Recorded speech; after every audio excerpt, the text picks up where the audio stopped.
Nesta semana a gente continua relembrando para você as decisões do Supremo Tribunal Federal do primeiro semestre. Hoje você vai conferir como o plenário, por maioria, decidiu que a regra transitória de cálculo da aposentadoria é obrigatória. Com isso, a revisão da vida toda do INSS foi derrubada, já que o pagamento da aposentadoria poderá seguir apenas as regras do fator previdenciário. Marta Ferreira.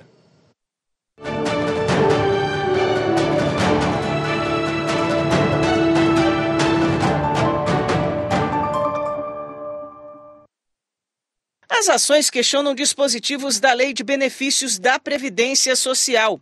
A primeira ação contesta as seguintes regras: exigência de período de carência para gozo de salário maternidade e condicionamento do pagamento do salário família à apresentação do atestado de vacinação e frequência do filho na escola. A segunda questiona o chamado fator previdenciário, que nada mais é do que uma fórmula que aumenta o valor da aposentadoria conforme o tempo de contribuição.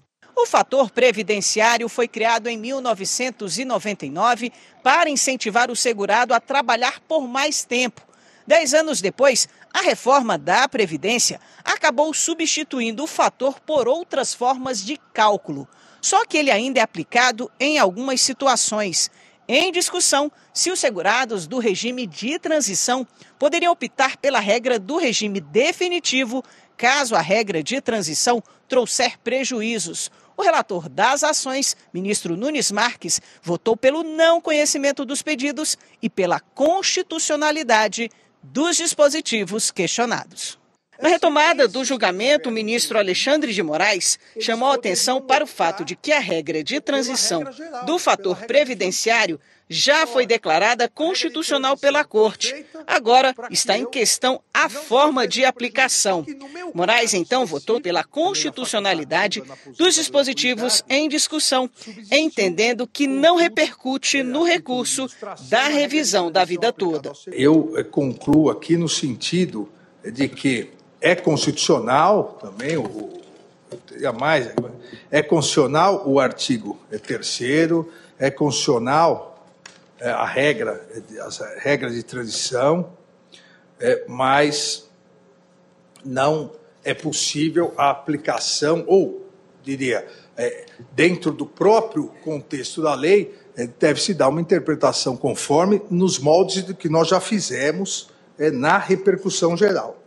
Ou seja, uma interpretação conforme no sentido de que o segurado que implementou as condições para o benefício previdenciário após a vigência da Lei 9876 de 99 e antes da vigência das novas regras constitucionais tem o direito de optar pela regra definitiva. É só isso que ele quer, caso lhe seja mais favorável. O ministro Cristiano Zanin votou pela constitucionalidade da lei, mas diz que se aplica à revisão da vida toda. Com isso, no seu entendimento, os aposentados devem ficar na regra de transição sem direito a escolher pela regra que lhe for melhor favorável. Afastando a inconstitucionalidade formal e material dos dispositivos que foram impugnados, mas, em relação ao artigo 3º especificamente, reconhecer que, ao declararmos constitucional essa regra de transição, ela tem que ser aplicada de forma cogente e, por consequência, não é possível deixá-la, a incidência da regra, deixá-la a critério daquele que faz parte do regime previdenciário. O ministro Flávio Dino acompanhou o voto do ministro Cristiano Zanin. As duas regras válidas devem ser observadas, tais como postas. Tais como o legislador definiu há 2 décadas e meia atrás. Uma é a situação objetiva regida pelo artigo 3º.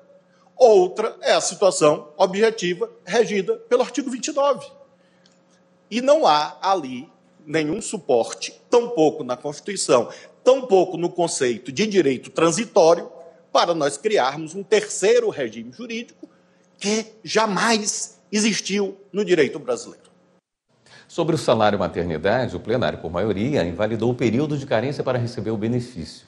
Já sobre a regra de transição previdenciária relacionada ao fator previdenciário, a maioria dos ministros acompanhou o voto do ministro Cristiano Zanin, entendendo que o segurado não pode optar pela regra definitiva se cabível a regra de transição.